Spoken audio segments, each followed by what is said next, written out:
want. He makes me lie down in green pastures. He leads me beside still waters. He restores my soul. He leads me in path of righteousness for his name's sake. Even though I walk through the valley of the shadow of death, I will not fear evil, for you are with me. Your rod and your staff, they comfort me. You prepare a table before me in the presence of my enemies. You anoint my head with oil, my cup overflows. Surely goodness and mercy shall follow me all the days of my life. And this is for the verses.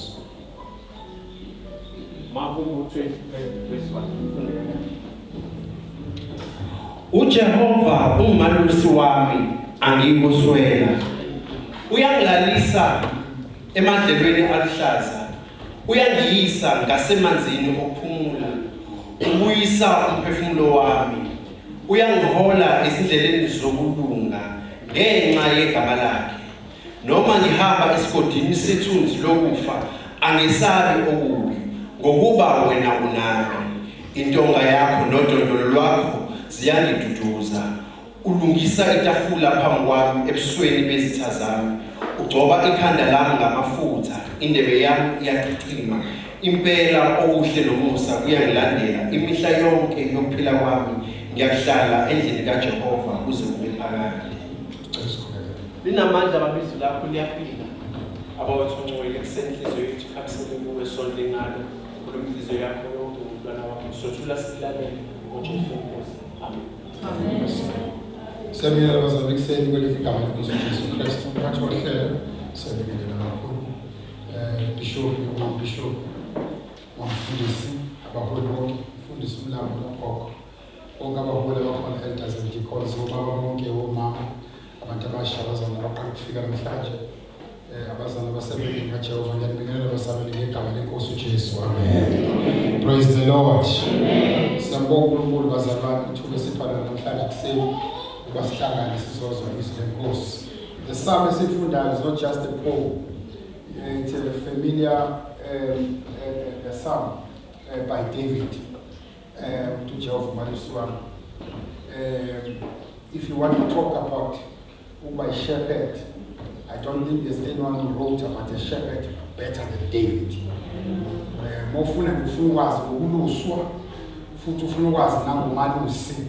I don't think there's anyone who can explain better than David. Bible ungafunda lonke kodwa uDavide uyichaza kahle indaba ukuba umelusi because uNkulunkulu wenza something very unique here. Waba umalusi kamelusi. David was a shepherd, but David was also relying on God because God was his shepherd. David, there are two characters. There is a character of a shepherd, and then there's also a character of a sheep. Because if you are, if you're a shepherd, then you can't be a shepherd yourself. Then you must be a sheep. But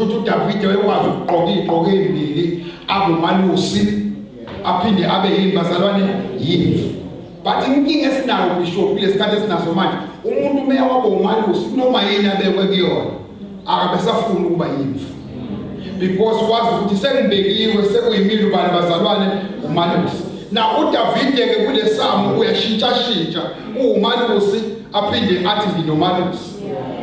La exake kakhona akabesaba umalusi bese ethi no nginomalusi. Ngamanye amazwi it is a responsibility of believers. Ukuthi noma uNkulunkulu akubeke kuyona ukuthi umalusi kuyona. Kodwa ubuye kwazi ukukhula umuli ikepisi lokho umalusi ube yimvu bese wenze njani uyaluswa. Abekho abantu abangasizakala njengabantu abalusayo. Because ungena pha ehlale phansi azi ukuthi sengumalusi. Akithi si understand ukuthi nokulusa kunama levels. Ukhona umunye umalusi ku worship. Khona umalusi la ihlala khona. Khona umalusi emsebenzini. Once waba nomqondo ukuthi wena umalusi. Awusabheka ukuthi kunomunye umalusi okwalusayo wena and futhi uyingozi umkhadi umalusi ongalusi. Am I saying you must live under fear? No, we live fearlessly, but we must live sazi ukuthi khona umalusi ongaphezulu kwethu bathandekayo. Ufana nomuntu nje ongenayo nje, wena nje wazi konke, akekho umuntu nje okwazi ukuyekela ukuthi mase kunje mkhulu kwenziwa njani. uNkulunkulu uyisimanga bazalwane. Nansi into engozi.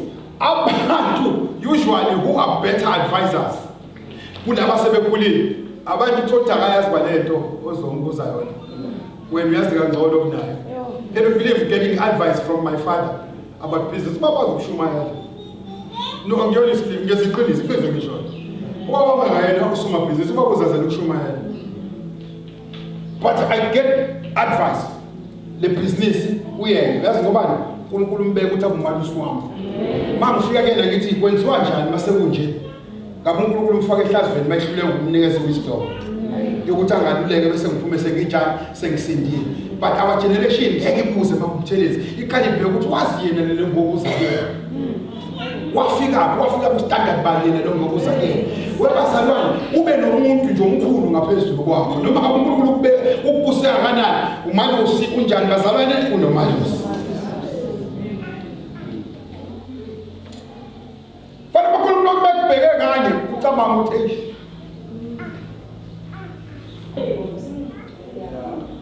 ugcina ungamsabi noNkulunkulu. Ukhulume izinto ezingekho egameni lenkosi. Yazi kwenzeke waqala wangasabathini, wangasaba lutho, wagcina sewuphakama, wagcina uDavid has experience yokuthi umalusi kodwa futhi unomalusi. You see mama uthi noma uyijaha izimvu, uyijahe wazi ukuthi kodwa namkhona ozomjaha. Uthi noma uyishaye uyibusele endleleni awuyishaye ngeenga because uyazi namkhona umalusi onjani ongigadile. Uthi buyela endleleni kodwa ukwazi ukuthi isandla sinamandla singibhekile ukuthi ngenze njani. Wena abantu wahlukumeza kuzo kube yilokati because vele akho umuntu. Umuntu ongazi unomalusi ukabe yibona ukuthi supervisor emsebenzini. Uze umuntu ubuza ukuthi nisebenza naso sisebenza la lo sathane umzalwane ukuthi umzalwane akusathane emsebenzini. Wakhithula xoshisa abantu emsebenzini. Umzalwane bazalwane akufunakala atholakale kulezo zinto. Ngiyaza samba msekushumayela izinto. Umzalwane akufunakala atholakale kubantu abaplothayo. Plotting against people ukuthi somuyisa kanjani usibani bani. Ikholwa ke kufunakala libeke umhlangano. Ikholwa kufunakala litholakale kubantu abenza abantu baphelele imisebenzi bangabi nakudla. Uzwe celebrate ukuthi hawe yabona loyana ukhaphethe wakhe sawudonsa kalula ngoba yena wayethanda lokukhuluma sevele samdonsa. Umzali bani akakwazi ukutholakala lapho. Yazi ngoba usuke wazi ukuthi kunomuntu sokubhekile. Futhi ke ngibuza ukuthi usuke seshona emoya ingcwele mokugenqa abantu baqeda uzubagenqa impela athula ngasho lutho noma usuke level udume ukukhuluma uyakwazi ukuthi shut up ngisadila nalabantu.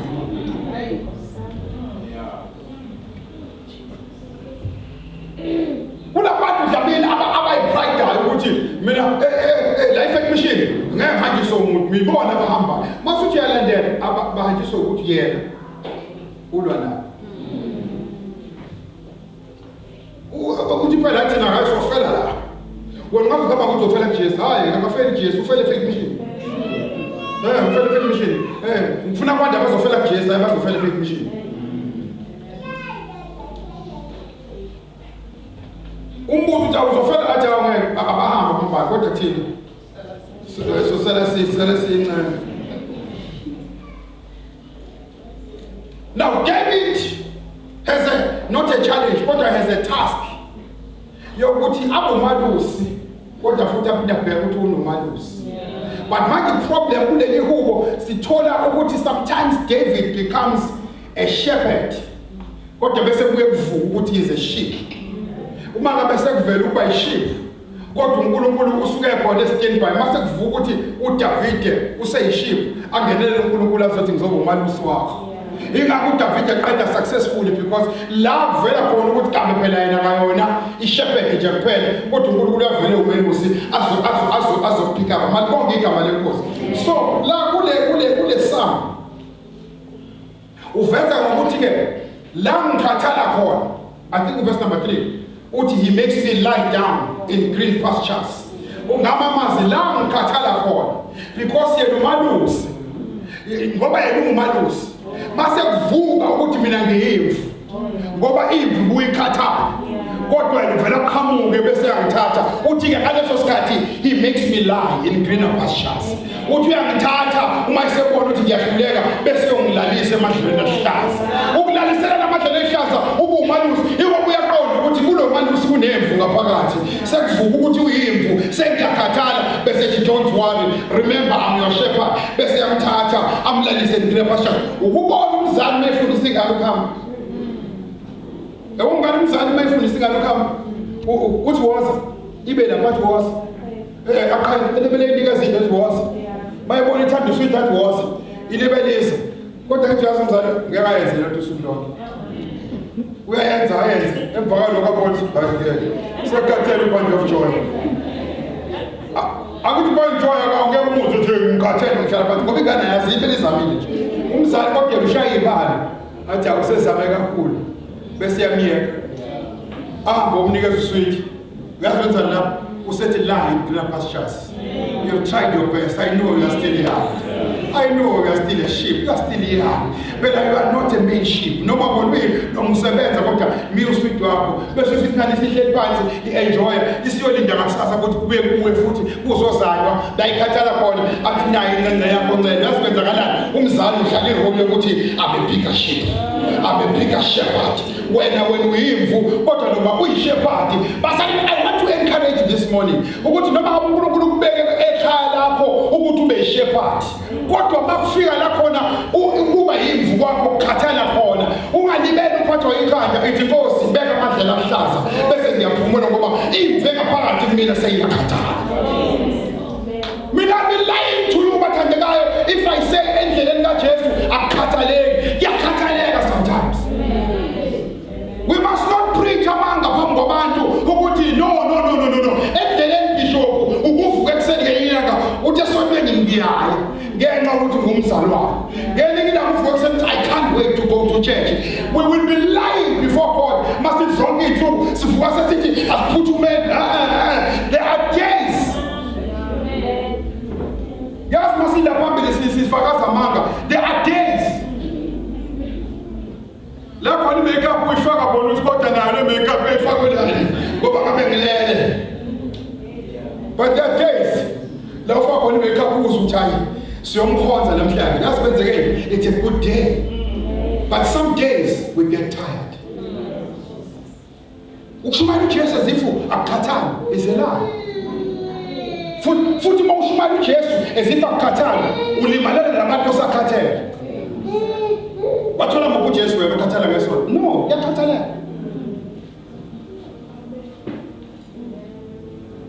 But we soldier on because it's no malus. Othi masikhathala bese sithatha asilalise emadleleni aluhlaza. Athi usathane kuphelile ngayo aqhamuka umalusi athi hayi it's not over. Usadinga ukuphumula emadleleni aluhlaza. Makubonke igama leNkosi. In other words, resting in the greener pastures is not for the weak, but it's for sheep. La ufika khona ukhathala khona. Don't think it's because we are weak. It's because we are a sheep. A shepherd, but who's also a sheep. Now, sometimes we give you roles as and we say you are a leader. Best than the pressure to a point we do get hurt as leaders as well. And that's why not just lead one.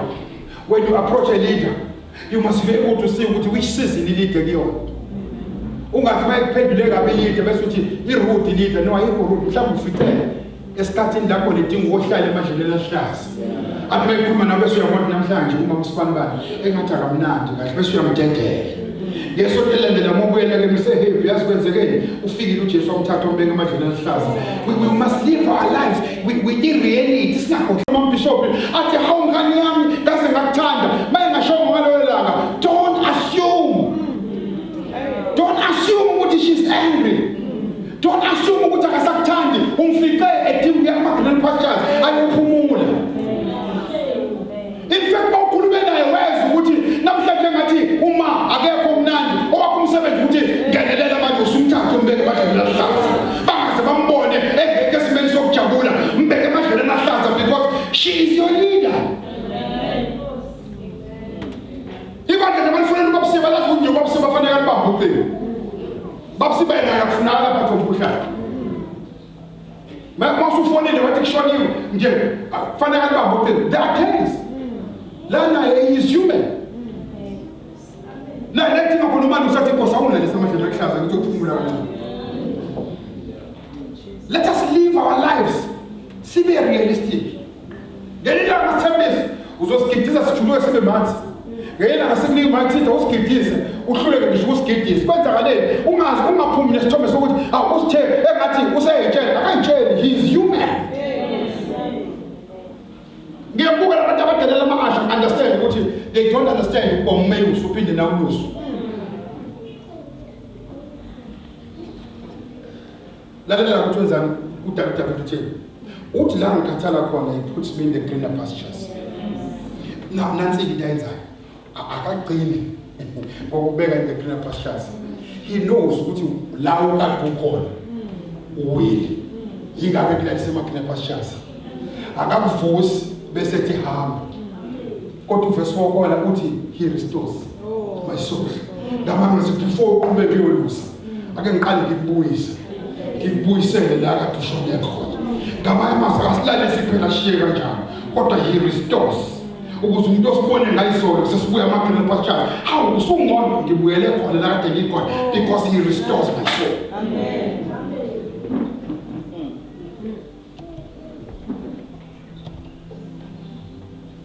Every time there is a fall, the rest is needed. And every time where there is a rest, there must be restoration after that rest. Without a rest, you are not going to survive. In life, you must have a rest. Sometimes, in rest, uNkulunkulu uzayiforce ngefall. Kanti ubuyithathe ngawanga ngakuphumula. Kunabantu abake basizwe umkhuhlane. Thola ukuthi kahle kahle kufanele uyaphumula. Kodwa akaphumuli. Bese umkhuhlane umbamba. Bese kusebenza la kwakho ngokuhle. Bese umhlalisa phansi umkhuhlane. Kwenzakaleni irest ayidinga. Because njalo when we rest, there is restoration. Lithi iBhayibheli uIsrael wayehamba engazi ukuthi bazophumula nini. Kodwa lithi iBhayibheli umlilo mawusahamba nje. Noma insika yevuma isahamba, Israel wayeqhubeka happy. Ngoba uNkulunkulu wayekazi ukubona ukuthi amamasela savuma, ubuhlungu beenyawo savuma kusangahambeka. Kodwa lithi iBhayibheli uNkulunkulu wayebona bengakakhathali. Bese uNkulunkulu bese lihamifu. Malibile kuthiwa kwasekumiwe lapho sekuyirest. Because uNkulunkulu kulolu hambo kuyahanjwa kurest, kuhanjwa kurest. What am I saying rest? Rest in everything that you are doing. You must rest. You must rest. Abantu abafundile abajimayo bakutshela ukuthi gymming every day is good. Kodwa bathi gymming every day will not make you fit. Ngambuzo lofana ngathi what do you mean? Because gymming every day is what we are praying for. What you know, any gym that happens without a rest, it doesn't develop your muscles, but it kills your muscles. What you find about gymming, what when you are gymming, you are breaking your muscle. And why are you breaking your muscle? For your muscle to grow. So we start with humans that are breaking it. Utika ma uchima 7 days, you are constantly breaking your muscle. You are not gaining any muscle, but you are breaking it. Utika start to gym, based on the rest day, your muscle recovers. Utima recover, it recovers to the same size. It recovers to a better size. Ngamanye amazwi bangithi uyishepule bese umzimba uthi ngaze ngavele uphinde uyishepule kusasa bese ngolesithathu uhlale phansi uphumule ithi what a day to recover. Bathi ke ngesikhathi recover I recover iye kwiposition efeyiyona bathi recover iye kwi-better position. Ngamanye amazwi amandla awekho ekuyishepuleni kodwa amandla asekuhlaleni phansi kwesikhumbulo. Amandla la ifakelini awekho kakhulu ekugijimeni ungaphumuli. Fanele ugijime ufane nomuntu bishop othandaza waya fanele uthandaza ukuthi moya ngcwele khuluma nami sengikhulumile nawe. Sekwesikhathi ukuthi ngihlale phansi ngikulalele. Umoya ngcwele akakhuluma emsindweni ukhuluma la kuthuleke khona. We pray and pray and pray. Let's stand up and say, the Holy Spirit, talk to us now. We have spoken to you. I want to get some feedback from you. Masu said, but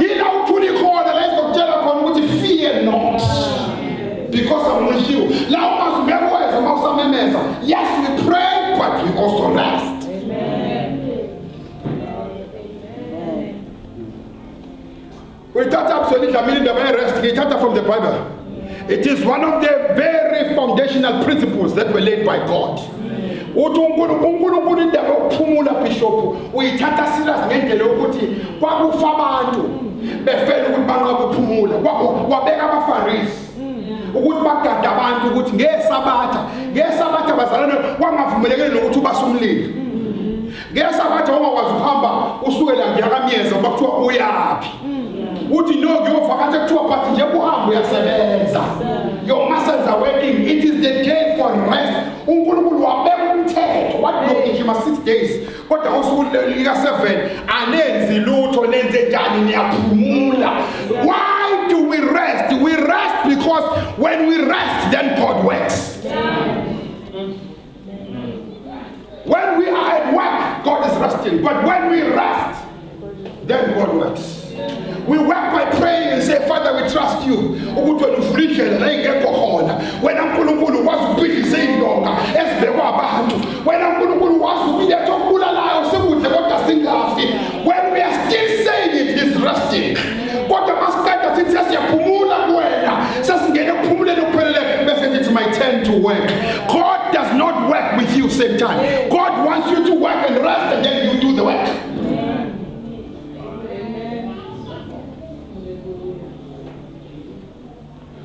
Now I must see every believer needs to work and rest. Rest is from God. It is a pattern of God. What is rest? It doesn't mean Jesus we need to bring this into context. Jesus violated the rules of the Sabbath. Not because Jesus was against rest. But Jesus violated the rules of Sabbath because Jesus was proving to the Pharisees, one, that He is the king of the Sabbath. Because was prophesying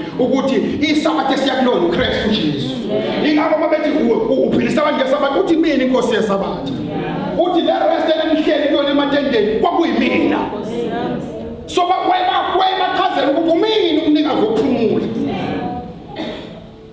Number 2, He violated the rules of the Sabbath because the law was not supposed to oppress people, but it was supposed to make people live properly.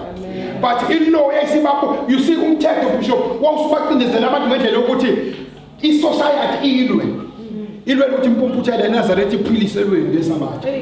when everybody is praying,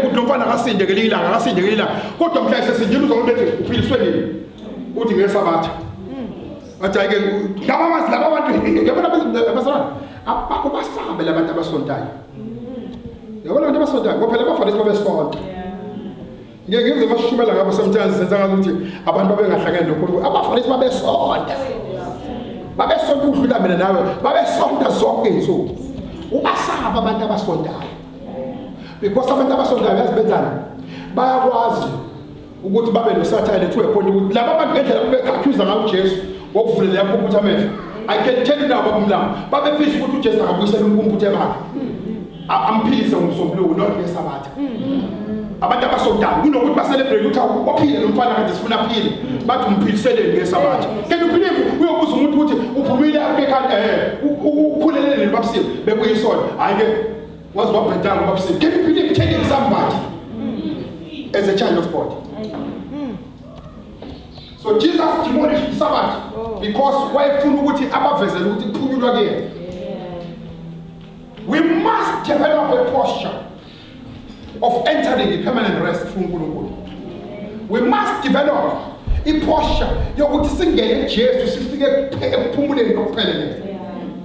Then David says, verse number 6 what He heals my path of righteousness.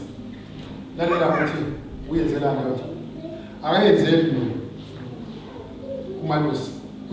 He heals my path. He heals me in paths of righteousness, not for David. What for his name's sake.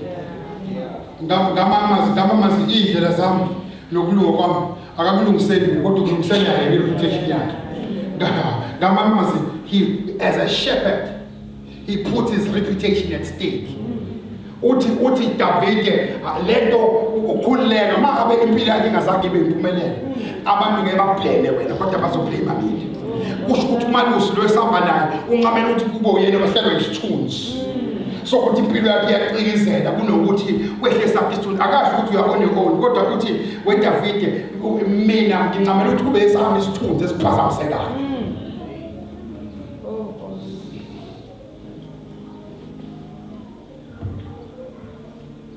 Oh, what a shepherd. Amen. Who put his name forward. Bazalwane, ukuthatha igama lakho ukucwilisa endaweni. Ukuthatha igama lakho ukucwilisa endaweni. Not uNkulunkulu akaxakekanga uDavide oxakekile. Kodwa uthi omunye ungiveza ngihamba endleleni yokulunga. Just for igama lakhe. Ngama mase yonke into uNkulunkulu afuna ukuyibona empilweni zethu. It is for his name. Should ngamamazi kufanele sihlale sazi ukuthi ayikho into ezosiphazamisa isinqobo.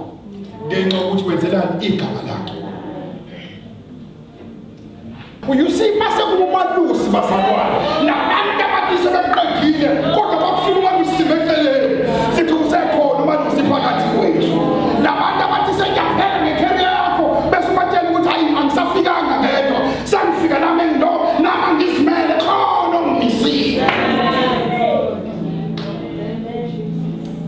I don't know what to do that when futhi angikho worried ukuthi udlula kwini kodwa I want to tell you phuma uyotshela isimo ukuthi hayi angibile nami ngoba ngiyimele kodwa ukhona umhleke ngemeceleni kwakhe lahlule kakhona amandla ukuthi ngizotshela imali kusese phambi kwami maka bese kuhlula kuyekela ukuthi Nkosi for your name's sake ngiyahleka kulento ngoba ngathi sengifaka ehlazweni awubalekela akubaleki kodwa sengijethele uMalusi. Yes, we appear as shepherds kodwa mase seyizimo seyixakile simeceleni sithi kambe imali usekhona phakathi kwethu because the Lord is our shepherd. The Lord is our shepherd. It is in his best interest ukuthi siphile life. It is in his best interest ukuthi singahluleki. Asivale sivale ukuthi bese lithi iBhayibheli sengiyapassport isikhathi asisekho. Mukube kufunda there's a part efuna sibhale ngayo bese ethi though I walk through the valley of the shadow of death uthi kodwa ngisaba ngidlulapi. I want to explain this today bazalwane. uDavide akasho ukuthi udlule kufeni uthi udlula kweshadow. Into exake ibandla kona ukufa kodwa isithunzi. Ukuthi ngiphinde lento. Ubona abantu bephuma ngevangeli bebaleka ababalekiswa ukuthi khona ukufa babalekiswa isithunzi. Uthi noma ngihamba because asilungise namhlanje awengadlule kufeni kodwa bayidlule isithunzi. Ngamanye mase he was prophesying ukuthi ukufa akusekho kodwa sekusele isithunzi. Ingakho bamfa abantu asitatazeni bamungadi ngoba sesiyaqonda ukuthi uPaul khona isikhathi la sokuza khona ukufa ukuthi wekufa wasibulala kodwa lo mphoto silapho ngoba sesivukile ngoba sesiyaqonda ukuthi akusekho ukufa kodwa sekuyisithunzi nje sokufa. Masifa semathuneni asabi mamajona kodwa sesiyolala ngoba sidlula nje shadow of the face of death. Kodwa akusekho ukufa. Into ehlase khona sasonke akhona ukufa kodwa isithunzi nje sokubona ayikho into engozi lesabisa njengesithunzi kunokufa kwamanje. Uthi noma ngidlula duze kwesithunzi nje uthi kodwa ngisabi. Let us explain ukuthi why ngasabi. Akasabi ngoba ngambile ngawubheka ukuthi yini umsebenzi kaMalusi. Ngase ngiyathola uMalusi akayihambisa izimvu endaweni angakazahamba yena. Before makusekuseni before izimvu zabe zobekwa ngo1 ekuseni uyavuka yena ayohamba athi sizohamba la namhlanje bese sijika la namhlanje makukhathaleka amadlela ahlaza nanqa maka bese kukhathaleka amanzi asithini nanqa bese yaqeda ekuseni bayivuka izimvu athi ngilandeleni sesiyahamba siyaphi siyadabule sengihambile uthi Davide noma ngahamba esiqondile sethuzi lokufa angisabi why ngasabi ngokudlulile uMalusi sona ebusuku bazokhalapha ukuthi ikhona yini intabula layo wathola ukuthi ayikho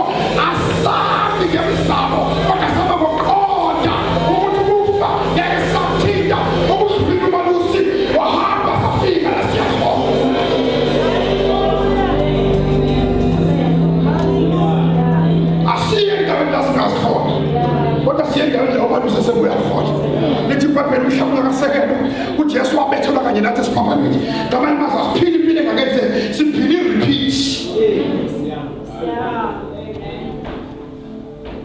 uthi akusabuke ngoba wena nawe asifane kale part yokugcina I'm skipping now but masevala I'm skipping the other part but the last part which is what I want to pray please why after the valley comes the table. The reason why we go through the valley and the reason why we go through the shadow and the reason why sometimes we go through the still waters and sometimes why we need to be restored is because at the end there is a table. Now the last verse in class, literally, you prepare a table before me. Now, I'm a translator. I teach my emotions. You must understand what before can mean before can also mean what like I found that before in context. What before says we never sang Kulumi, what before La Pamwam, before I will show what you will prepare for you. Let you will prepare to form and feeling. In the shadow of death, you have already prepared the table. And you start to prepare as it because it has you start to prepare as it is it. See what I'm checking this morning, looking at the food. Si people would take us up already, si one is it to put it on everything, who will fuck some Sabisa, our body, who would take on this data, that will prepare table before me in the presence of my enemies.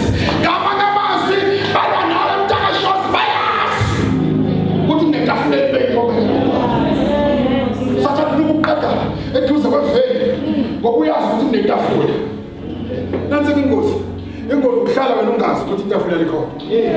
you give up on African affairs. I want to encourage you. The fights that you are going through are not because you are stupid. They are not because you are evil. But they are simply because there is a table that was prepared. There's this struggle to relax on. I want to assure you. You will be such a bad call. And you not Gama mazulu bonile wabuya mazolo uliswa yini usebonile ukuthi inkulu kangakanani usama kangaka nje kuJobe uzama ukumbulala ingokutshela ukuthi ungakwenza konke kodwa ukufa ngeke uzukuthinta uJobe la umloyeni wakhe yakalikhiphe igama lombethuka ulwa kangaka ngiqeda ngishingani zakhe uzama ukuqeda ngokuyazi kunetafula elibekiwe kwathi ukuthi usebenza lo hlanya uJobe wazwakala sithi ngiyazi uyashila uhlelo bafika ongqesta baziye endaweni wathi kwabe kuyimina bengumfuna uNkulunkulu babe bamnikeza amazwi amazi kanti bamfaka ehlathini bazomjaji ukuthi siyise uNkulunkulu ngoba sekuhlulile wathi uJobe ngiyazi ukuthi ephile umhleli. There's a table prepared for you. The enemy is already aware of the table. That is why he's troubling you. I want to pray with somebody who says, Lord, the valley and the shadow of death is very scary in my journey. Sometimes I feel like I'm losing the battle. But this morning I want to get re-energized. I want to pray with you. The shadows of death are guiding me. Sometimes I even wonder what the table exists. I want to assure you the table does exist. I want to pray with you this morning in the name of Jesus Christ. I stand in the sky, no corner, which in the shadows of death are scattered. I sometimes doubt that there is a table prepared for me. This morning I want to assure you there is a table.